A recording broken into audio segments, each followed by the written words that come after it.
Hello, Steve White's 89. Superman and Lois, episode 2. It was good. It was better than the first one.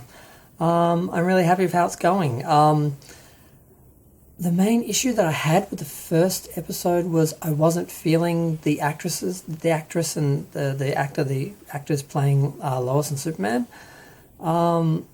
Particularly Lois, they weren't really clicking for me. It's the first time I'd ever seen them, though. I hadn't seen them in Supergirl. I haven't gotten that far in Supergirl. They have a nice little what happened last week sort of thing, and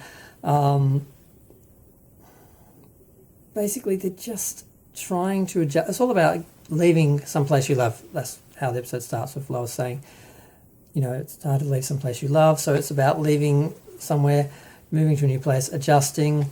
They've moved to, from Metropolis to Smallville, which is very different. Now, I grew up in a small town, and I moved to the city as soon as I could when I was 17, and I never fit in. I always wanted to leave. Whenever I went back, I always had the same sort of culture shock every time that they're feeling with this return. So I'm relating to a lot of the characters, and frankly, I couldn't care less about the Lex Luthor superhero fight scene crap. This could be a straight drama about just Superman moving back home and trying to raise a family while being Superman, and he could just fly away every week, and we never see what happens when he's being Superman. I'd be happy with it.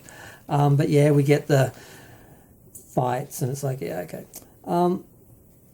So it starts off with them not letting Jordan go to school because they're not sure of his powers. So Superman takes him to the Fortress of Solitude, which looks a little different, but it's interesting. Okay. It looked beautiful. It was nice. And unfortunately, to his disappointment, I guess he wanted to be Superman. He wanted to be the next Superman or Superboy or whatever. He finds out that he really doesn't have his father's powers. What happened was a fluke that... basically his cells can't absorb enough power the way that Superman's do, because he's got too much human in him. So he's never going to have the strength or the control of the powers that he does have to be an active Superman, I guess. So he was disappointed because he's felt like a loser his whole life. He didn't feel like he fit in. At least he felt like there's a reason. Now I get this big reward. I get to be like a Superman or something and have superpowers and whatever. Now it's like, no, you just get to be a freak and not be Superman. So he's not happy. Jonathan is not adjusting well because his brother kissed the other guy on the football's girlfriend, and that her boyfriend just happens to be a big black guy, and there's an Asian guy who's his friend, and the rest of the team are all white, but they all are like just out for him. There's no, I'm not even going to go down that road. But yeah, so that he's having a hard time with them. They took his playbook. He tries anyway. He fails miserably. He gets some acknowledgement for basically giving up his life and his girlfriend. But I mean, a teenage girlfriend. Who cares? He's not going to remember in 5 years. He gives up basically his life in Metropolis to move to Smallville, just like Lois did. Basically, they've given up more than Clark, who's going home, and Jonathan, who is trying to work out, Jordan, who's trying to work out what his issues are and try and find himself and sort himself out, because he's the messed up one. And Clark's the tortured one. And they go to a barbecue. They get together as a family. Lois basically says, look, we're here as a family. We're invited as a family. We're going as a family. They go. It's like all my Christmases and Easters. Every time I go home, just the cringe factor, the redneck factor. It's so... I totally understand what they are going through. I don't know how... I was thinking, how the hell can Lois Lane move to Smallville? I'm not getting how this is going to happen. And something does save her, thank God. But basically, she smells a story. There's this guy who... God, what was the name of the company? Damn, I can't read my own writing, but if you... Morgan Edge or whatever. Basically, he's going to come into the town, use the people for cheap labour, no unions, not a living wage, suck the life out of them, and then leave. She goes to a town meeting and brings up the fact that the other towns he swept into, he didn't deliver on his amount of jobs. They said 600 jobs for Smallville. He only delivered 50%, blah, blah, blah. So she's gone through his record. We see that earlier before she's invited. She's basically doing a Lois thing. And that's what saves her in this episode, because she wasn't Lois in that episode. I'm like, who is this woman? She's just sort of kind of dry and just sort of didn't click. We saw a bit of a spark here, not as much as Margot Kidder. No one's going to replace her, but we saw just a little bit of the Lois, a little bit of the whole, I smell something, I'm going after it, I don't care.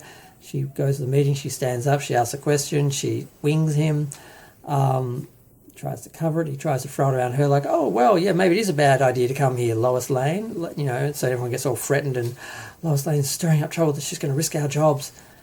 So she goes to the barbecue and she gets a speech by this redneck idiot, who they actually try to show some respect and not just show him as a redneck idiot, so I shouldn't call him a redneck idiot, but he is a redneck idiot. He's going on about how it's better than nothing. Even if we don't have unions, we don't have a living wage, so long as this guy can make a profit out of us, we'll get something out of it. And that's the sort of reality a lot of Americans are living in and accepting and are fighting for that injustice, which I find baffling. When I see people arguing against a living wage and saying, oh, well, if we get a living wage, it's so selfish. Oh, the bosses won't be able to make as much money, so they'll get rid of a lot of their jobs. Like, my job could go. Well, you know what? If you don't have to work 3 jobs for the same amount of living wage that you get, maybe you wouldn't need those other 2 jobs and, you know, it'll be okay. And even if it doesn't, it's up for the government to make sure that they create those jobs so you're not unemployed. So I think they'd be better off. So this is a political thing that is current in America that they're dealing with in this environment with 2 very realistic, you're seeing both sides of the argument, and it's great. There is no preaching. Now, I'm firmly on the left and I think this guy's an idiot, but the show doesn't say that. That's my decision. And that's what's beautiful about the show. It's not preaching, it's presenting both sides, and I love it for that. It's not going in any real deep political, it's sort of there, but like I said, I'd be happy if it was a straight drama about them going back to Smallville. I don't need the other crap, which is why I'm getting to it, but I'm not really getting to it. So she writes a big article because she's Lois Lane, she doesn't care that's her boss. He has someone rewrite it, which I'm pretty sure is illegal, and she could sue him all sorts of ways. So I guess I have to go into the stuff I don't like. Clark gets called out basically to, Lois's dad finds out that he's told the boys and he's like, oh my God, how you've ruined their childhoods, blah, because he's just an idiot. He gets cold, he fights the guy, and this time he sends his ship off as a bomb to Metropolis, so Superman has to go stop the ship and then he gets away. So we have, this is what I don't like, it's like, okay, generic superhero battle, you know, blah, blah, blah, knocking each other around, no one really gets hurt, stabs him with kryptonite, gets away, we've seen that before, then he escapes. Then we have, turns the weapon on, me or them, that sort of Joker, which was the second Batman, The Dark Knight, that sort of ultimatum. And he goes, he saves them, loses him, blah, blah, blah. Then the third time they meet up, he smashes his suit and finds out there's no one in there, it was automated. He's basically out of his suit and he's trying to get the computer he's talking to give him a new suit and blah, blah, blah. So we don't know what his deal is, and I don't really care. I don't really care about the superhero side of it. This is the Lex Luthor side of it, that part of the story. It really could not be in the episode. Superman could just be, oh, there's an emergency, go back, come back. I wouldn't be bothered. There's nothing really in it for me. I don't care. So Lois goes back to the Daily Planet. She just walks in and everyone's like, shit's going to go down. So she walks in the boardroom. She just is like, yeah, you rewrote my story. It's like, well, I can't let you print fake news. It's fake. It was about me. So therefore it's the truth about me. Therefore it's lies. I have to change it. She's like, so we're not doing journalism here anymore. And she basically just hands him a resignation. And he's like, what's this? The best thing I've written since you came here. She walks out, 2 letters, I quit. some twat at the door is like, he'll destroy you, and she's like, let him. That's Lois Lane. She's back. Not as good as Margot Kidder, not as good as Terry Hatcher, but at least the character is back. So I was happy, because I'm like, God, I'm not feeling Lois, but then I started to feel her, so it's good. She goes home and she walks into the Gazette. So I forgot to mention the Smallville Gazette. There's the poor little editor was like following Lois around for days, wanting to, and these are the nice moments, the character moments. She's following her around for days, wanting to say hello to her. She eventually speaks to her, and she's like, basically the editor at the Gazette worships you. If you ever want to write something for the Gazette, we'll print it. So she walks in, it's like empty, there's no one there, and eventually she comes out, and she is the whole deal. She's the editor, she's the writer, she's the cleaner, she's the plumber, she's everything. And she's like, if I print this, you'll be fired. She's like, I've already quit. And she's like, when can you start? It was good, it was nice. So I loved it, the show worked, everything works, except I think Jordan's wearing lipstick, I don't know. The show is working. I was enjoying it. I was actually enjoying it. I haven't enjoyed a show for a while. All I've done is review stuff like Star Trek Discovery, which I hate.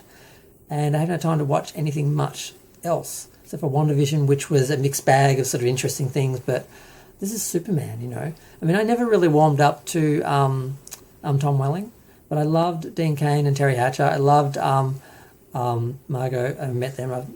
I met Margot. She was amazing. Obviously never got to meet Christopher Reeve. I loved them. Never really warmed up to Tom Welling. He came to Australia. I didn't bother.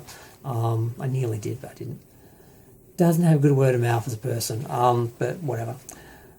I watched 10 years of that show. I still didn't warm up to him. There was 11 years. That shows you how much I cared. I didn't finish it. But I think I'm done.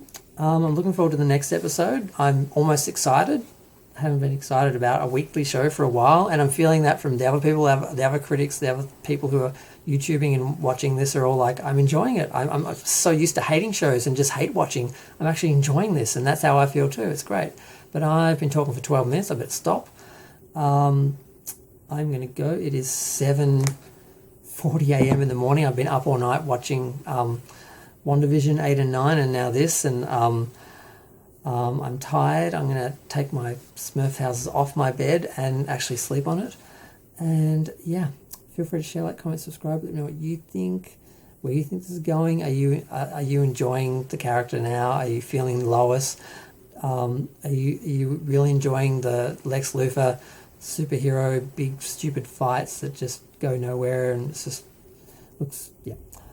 I've never been a big action guy for the superhero stuff. I was always interested in the other side of the superhero than the fights. But yep, I'm gonna go. Thanks. Bye.